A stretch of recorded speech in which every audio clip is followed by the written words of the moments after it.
You are a digital slave, and the most dangerous part is that you enjoy it because the cage is comfortable, the chains are invisible, and the system has trained you to mistake convenience for freedom. You wake up, and the first thing you touch is a screen, not a plan, not a goal, not your body, but a device designed to extract your attention, your data, and your ambition. You scroll through other men's victories while your own life stays frozen, refreshing timelines instead of upgrading skills, consuming opinions instead of building leverage, arguing in comment sections while your bank account stays quiet. The Matrix did not need to lock you in a room. It gave you entertainment, validation, and endless distraction, and you thanked it for the privilege.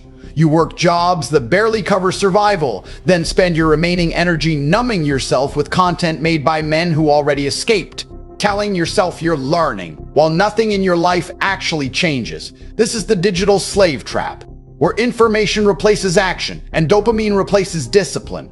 You feel busy, but produce nothing, connected but powerless, informed but ineffective. The system loves this version of you because you generate data, clicks, ad revenue, and compliance without resistance. You are predictable, trackable, and replaceable. The Matrix has deleted your future not by force, but by delay, convincing you that tomorrow is guaranteed and potential is enough. Meanwhile, years pass, opportunities expire, and your power level stays low. Still broke, still waiting, still hoping the next app, the next trend, the next shortcut will save you. The truth is brutal, but clean. No algorithm is coming to rescue. No government update, no viral moment, no motivational video will replace sustained effort. Every hour you give to mindless consumption is an hour stolen from building a skill that pays, a body that commands respect, or a network that multiplies your reach. The system teaches you to debate success instead of pursuing it, to critique winners instead of becoming one, to identify as a victim instead of an operator. You are told freedom is expression, but real freedom is control. Control over your time, your attention, your income, and your reactions. High-value men are not free because they are loud. They are free because they are useful, disciplined, and hard to ignore. The difference between a slave and a top G is not confidence. It is ownership. Ownership of outcomes. Ownership of failure. Ownership of your actions when no one is watching. The Matrix fears men who can think independently, earn independently, and move without permission. So it keeps you entertained, outraged, divided, and tired. It feeds you outrage cycles, fake debates, and artificial enemies, while your real enemy is inertia. The digital slave defends the system that exploits him, mocking discipline, laughing at structure, calling effort toxic, because deep down he knows effort would expose his excuses. Escaping this trap does not require deleting all technology. It requires mastering it instead of being mastered by it. You use tools to build, not to escape. You consume with intention, or not at all. You replace endless input with ruthless output. Skills that create value, habits that compound strength, and standards that eliminate weakness become your new identity. The moment you stop needing constant stimulation, the system loses leverage over you. When you can sit in silence and work, you are already ahead of most men. This is where the future reappears, not as hope, but as consequence. You either remain a digital slave scrolling through other men's lives, or you become dangerous to the system by becoming disciplined, capable, and independent. There is no middle ground, no neutral path, no safe option, because comfort is the leash. The Matrix did not delete your future by accident. It did it because you allowed it. And the only way to reclaim it is to stop loving the cage, stop defending your distractions, and start acting like a man who understands that freedom is built, not given.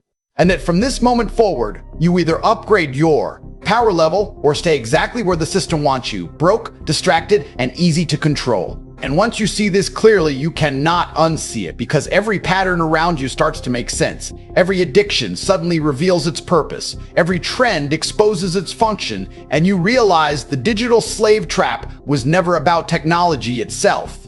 It was about conditioning. You were conditioned to react instead of initiate, to comment instead of create, to feel instead of build. The system trained you to outsource thinking, outsource discipline, outsource responsibility, until even your sense of identity became something you borrowed from screens. You were told to be yourself, while being fed templates of behavior, opinions, fashion, language, and ambition, all pre-approved, all safe, all harmless to the hierarchy. The moment you try to step outside that script, resistance appears, mockery appears, labels appear, because the Matrix does not attack you physically, it attacks your confidence and your patience. It wants you tired, uncertain, and dependent. Digital slavery thrives on fragmentation, short attention spans, emotional spikes, and constant novelty, because a man who cannot focus cannot compound, and a man who cannot compound will never threaten the system. This is why you are encouraged to multitask, to binge, to scroll endlessly, because depth creates power, and power creates independence. Look around and notice how many men know everything about politics, celebrities, drama, and trends, but cannot explain how to increase their income, build a valuable skill, or improve their health. That imbalance is not accidental. It is profitable. The Matrix does not fear angry men. It fears competent men. Angry men argue online. Competent men build quietly. One generates clicks, the other generates leverage. The digital slave believes awareness is enough, that being informed makes him intelligent, but intelligence without execution is just decoration. You do not escape by knowing more. You escape by doing more, consistently, when it is boring, when it is lonely, when no one is watching. This is why discipline is demonized. Because discipline is the exit door. Every time you choose structure over impulse, you weaken the system's grip. Every time you delay gratification, you reclaim a piece of your future. The Matrix teaches you to chase pleasure and avoid discomfort. But power is built in discomfort, in repetition, in restraint. The digital slave laughs at routines and mocks self-control, calling it robotic, not realizing that the most controlled men in history were the freest. Freedom is not doing whatever you want. It is being able to do what must be done without resistance. The system gives you infinite choice to keep you indecisive, infinite entertainment to keep you passive, infinite noise to keep you distracted. Meanwhile, the men who escape operate on a narrow focus, ruthless priorities, and long-time horizons. They do not argue with the Matrix. They outgrow it. They understand that complaining is participation, outrage is engagement, and engagement feeds the very machine they claim to hate. Instead of rebelling loudly, they withdraw strategically, reducing consumption, increasing output, and building assets that cannot be taken away easily. Skills are harder to censor than opinions. Competence is harder to suppress than speech. The Matrix can shadow ban your words, but it cannot shadow ban your ability to produce value in the real world. This is why real escape always looks boring from the outside, because it lacks drama. No one applauds the man who spends years mastering skill, improving his body, fixing his finances, and building trust.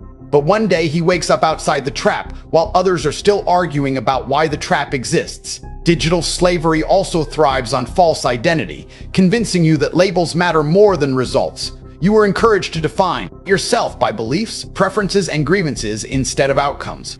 But high-level men are defined by what they can do, not what they feel. The system wants you emotionally invested and practically useless, because emotional volatility makes you predictable. When your mood controls your actions, you are easy to steer. This is why outrage cycles are endless and resolution is rare. The goal is not to fix problems, it is to keep you emotionally busy. Escaping requires emotional regulation, the ability to feel without reacting, to observe without engaging, to work without validation.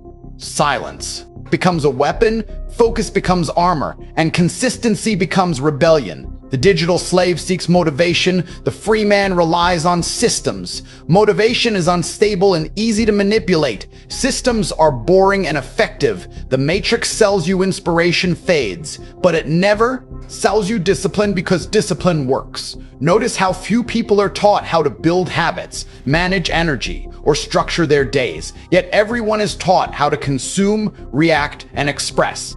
This imbalance keeps you dependent. When you begin to structure your time intentionally, the illusion of lack disappears, because you realize you are never too busy, only unfocused. Hours return, clarity returns, and with clarity comes responsibility. This is the moment most people retreat, because responsibility removes excuses. As long as the system is to blame, you are safe from all accountability. But the moment you accept that your habits shape your future, you lose the comfort of denial. This is where the split happens, between those who choose the pain of discipline and those who choose the pain of regret. The digital slave chooses short-term comfort and long-term frustration. The free man chooses short-term discomfort and long-term control. The matrix offers you identity without effort, community without contribution, and dopamine without achievement. Real life offers the opposite: effort before identity, contribution before belonging, achievement before pleasure. This is why so many men feel empty despite constant stimulation, because nothing meaningful was earned. Fulfillment comes from earned progress, not passive consumption. The system cannot give you that without breaking itself, so it keeps you entertained instead. Escaping the digital slave trap requires a ruthless audit of your inputs, because what you consume shapes how you think, and how you think shapes how you act. If your inputs are shallow, emotional, and reactive, your outputs will be the same. You must replace endless scrolling with deliberate learning, not theoretical learning, but applied learning, tied to action. Knowledge becomes dangerous only when paired with execution. Otherwise, it is just mental clutter. The Matrix wants you overwhelmed with options, so you never commit to one path long enough to win. Commitment creates momentum, momentum creates results, and results create independence. Independence is the real threat. Once you can feed yourself, think for yourself, and improve yourself without external validation, the system loses leverage. You are no longer easily scared, easily divided, or easily controlled. This is why the exit feels lonely at first, because most people are still inside, still scrolling, still debating, still hoping. But loneliness is temporary. Regret is permanent. The men who escape eventually find each other, not through algorithms, but through standards. They recognize discipline, clarity, and competence instantly. These are the real high-value circles built on reliability, not popularity. The Matrix tells you freedom is loud, expressive, and rebellious. But real freedom is quiet, focused, and effective. It does not announce itself. It compounds. You do not escape in one dramatic moment. You escape through thousands of small decisions that seem insignificant to everyone else. Choosing to work when bored, choosing to train when tired, choosing to learn when distracted, choosing to save when tempted, choosing silence when provoked. Each decision weakens the trap. The digital slave asks, "What do I feel like doing today?" The free man asks, "What moves me forward?" And that single question changes everything. Over time, your identity shifts from consumer to creator, from reactor to operator, from victim to owner. The Matrix cannot function if too many men make this shift, so it will mock you, distract you, label you, and tempt you back into comfort. But once you have tasted control, comfort feels like suffocation. This is the irreversible point, where scrolling feels empty, excuses feel weak, and wasted time feels painful. You stop romanticizing struggle and start engineering outcomes. The digital slave trap only works on men who still believe freedom will be given, but once you understand that freedom must be built, brick by brick, habit by habit, year by year, the illusion collapses. Your future was not deleted by force. It was paused by permission. And the moment you withdraw that permission, the system loses its power, because a disciplined, focused, and self-directed man is the one thing the Matrix cannot replicate, predict, or easily control. And from this point forward, the only real question left is whether you are willing to live differently than the masses long enough to permanently separate yourself from them. Because the digital slave trap does not collapse all at once. It fights back subtly, by whispering that you can start tomorrow, that one more scroll will not matter, that discipline can wait, that comfort is harmless. This is how futures die quietly, not with failure, but with postponement. The Matrix survives on men who delay their own evolution, who keep believing they have time, who treat potential like an asset instead of a liability. Potential without action rots into regret, and regret is the most profitable emotion in the system, because regret keeps you nostalgic, distracted, and passive.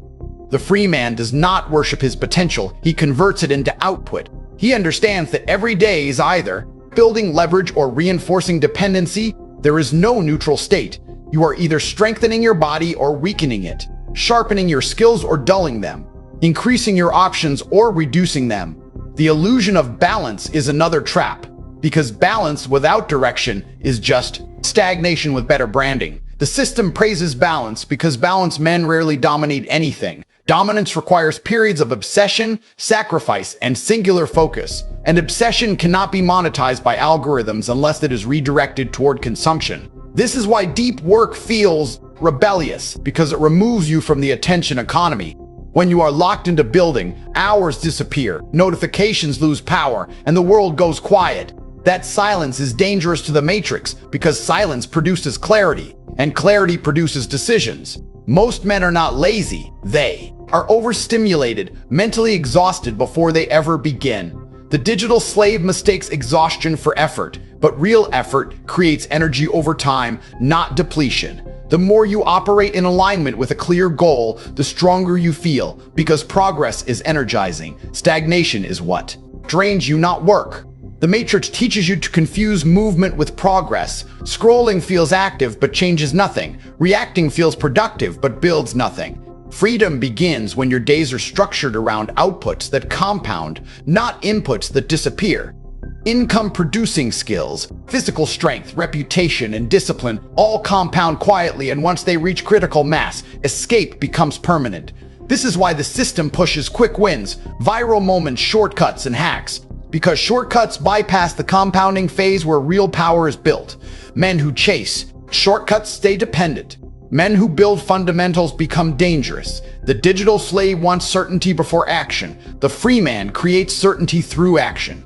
Waiting to feel ready is just another form of obedience. No one who escaped felt ready. They simply moved while uncertain and adapted, faster than those who hesitated. Adaptability is another trait the Matrix cannot easily control, because adaptable men do not cling to narratives. They cling to results. Narratives change, systems shift, trends collapse. But a man who can learn, build, and execute survives any environment. This is why high-agency men feel threatening to rigid systems, because they do not need permission to pivot. They read reality, not headlines. They measure truth by outcomes, not opinions. Digital slavery thrives on groupthink, on borrowed beliefs, on outsourced judgment. Breaking free requires intellectual independence, the courage to think slowly in a fast world, to decide deliberately in a reactive culture. This is uncomfortable at first, because you lose the dopamine of agreement and the safety of crowds. But what you gain is authority over your own life. Authority is the real currency the system hoards, because men without authority must comply. Once you reclaim authority over your time, your attention, and your effort, compliance becomes optional. You no longer need to rebel loudly, because you are no longer trapped. The Matrix only feels powerful from the inside. From the outside, it looks inefficient, bloated, and fragile. It depends on your participation, your clicks, your outrage, your exhaustion. Withdrawal is the real protest. Building is the real resistance. The free man does not announce his exit. He executes it quietly. He stops arguing and starts accumulating. He replaces opinions with assets, validation with capability, and entertainment with purpose. This shift changes how the world treats you, because the world responds to leverage, not complaints. Opportunities appear when you are prepared, not when you are hopeful. Preparation looks boring, repetitive, and lonely, which is why so few endure it. But boredom mastered becomes freedom earned. The digital slave fears boredom because boredom forces confrontation with self, with weakness, with unrealized potential. The free man uses boredom as a training ground, a place where discipline is forged. If you can, sit with boredom and still act. You have broken one of the strongest chains. This is why the simplest habits are the most powerful. Consistent sleep, physical training, focused work blocks, limited consumption. None of these are impressive. All of them are effective. The Matrix wants you chasing novelty, because novelty resets your progress to zero each time. Consistency compounds, novelty distracts. Once you understand this, your strategy becomes obvious. Reduce noise, increase signal, reduce consumption, increase creation, reduce excuses, increase standards. You stop asking what is fair and start asking what works. Fairness is a story for those without leverage. Effectiveness is the language of those who escape. The digital slave wants the system to change. The free man changes himself until the system becomes irrelevant. This is the final inversion, where instead of feeling crushed by reality, you begin shaping it, not through power plays or rebellion, but through competence and control. Competence earns freedom quietly. Control sustains it permanently. The Matrix cannot delete the future of a man who is building skills, stacking discipline, and increasing his power. Level daily, because that future is already in motion. Once momentum is on your side, the trap loses gravity, distractions lose appeal, excuses lose credibility, and time becomes precious. You stop wasting years because you understand the cost. This is not motivation. This is clarity. Clarity is dangerous because it removes all hiding places. At this point, there is no drama left, only work, only execution, only progress. The digital slave fades away as an identity, replaced by something simpler and stronger. A man who moves with intention, builds with patience, and refuses to give his future away for comfort. And once you reach this stage, the Matrix does not need to be fought. It simply becomes irrelevant, because it can only control those who still need it. And this is where the line is finally drawn, not in some dramatic rebellion, not in a loud announcement, but in a quiet, internal decision that your life will no longer be negotiable, because the moment you truly understand what has been taken from you is the moment you stop offering yourself to be taken from again. This is not about anger anymore. It is about respect for your own time, your own potential, your own existence. The digital slave lives as if his life is infinite, as if years regenerate, as if wasted decades can be refunded. But the free man understands a brutal truth. Every day, you live below your capacities, gone forever, unrecoverable, erased. Once that reality sinks in, urgency becomes natural, not forced. Discipline becomes logical, not painful. You stop asking how to escape and start asking what must be built next. You stop consuming narratives and start creating outcomes. The Matrix loses its grip when you no longer emotionally react to it. When outrage, fear, and validation stop influencing your decisions. Indifference to noise is power. Focus on construction is dominance. This is where most people fail because freedom is not comfortable at first. It removes the excuses that kept you warm. There is no one left to blame, no system left to curse, no algorithm left to hate, only the mirror and the work ahead. But this is also where peace begins, because clarity replaces confusion, direction replaces anxiety, and effort replaces helplessness. The free man is not fearless, he is committed. Committed enough to move despite fear, committed enough to build without applause, committed enough to delay pleasure for permanent leverage. This commitment compounds into identity, and identity compounds into destiny, when your daily actions align with who you are becoming. Motivation is no longer required because momentum carries you forward. The Matrix cannot stop a man who no longer needs permission to act, who no longer seeks approval to move, who no longer waits to be chosen. Choosing yourself is the final act of rebellion. From that point on, every skill you learn, every hour you invest, every habit you harden becomes another brick in the wall separating you from the masses. This wall is not arrogance, it is insulation. Insulation from chaos, from dependency, from manipulation. And on the other side of that wall is a quieter life. Not easier, but controlled. A life where money is a tool, not a stressor, where time is allocated, not stolen, where attention is guarded like a weapon. The digital slave asks what is allowed. The free man decides what is allowed. The free man decides what is necessary. This difference alone determines everything. And if there is one final truth to understand, it is this. The Matrix did not delete your future. You paused it, and anything paused can be resumed the instant you decide to move. No permission is required, no approval is coming, no rescue is scheduled. There is only today, and what you choose to do with it. From this moment forward, you either return to comfort and slowly disappear into the system, or you accept the responsibility of becoming dangerous to mediocrity. There is no third option, no neutral ground, no safe middle. The end of digital slavery is not an event. It is a permanent stance, a refusal to live unconsciously. Once that refusal is locked in, your future reappears, not as hope, but as something you are actively constructing. And when years pass and the world looks the same, but you are unrecognizable, you will understand that freedom was never given. It was built day by day, decision by decision, until the cage no longer existed.